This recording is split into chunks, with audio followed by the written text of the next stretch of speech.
Pickup आणि दुचाकीच्या धडकेत बाप लेकांचा मृत्यू. पिंजर फाट्याजवळ घडला भीषण अपघात. पुढील तपास बार्शी टाकळी पोलीस करीत आहे.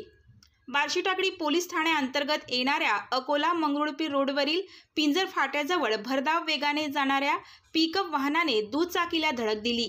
या अपघातात अकोला तालुक्यातील लाखनवाडा येथील रहिवासी बाप लेकांचा दुर्दैवी मृत्यू झाला आहे. ही घटना मंगळवारी दुपारी 4 वाजताच्या सुमारास घडली.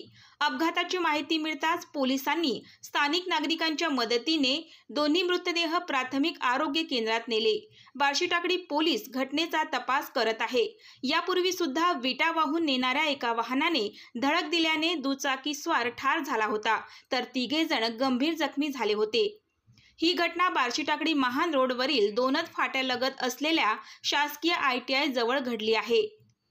दुर्दैवी अपघातामध्ये उमेश रमेश शिरसाट वय 32 व रमेश हरिभाऊ शिरसाट वय 60 राहणार समतानगर लाखनवाडा जिल्हा अकोला यांचा मृत्यू झाला आहे.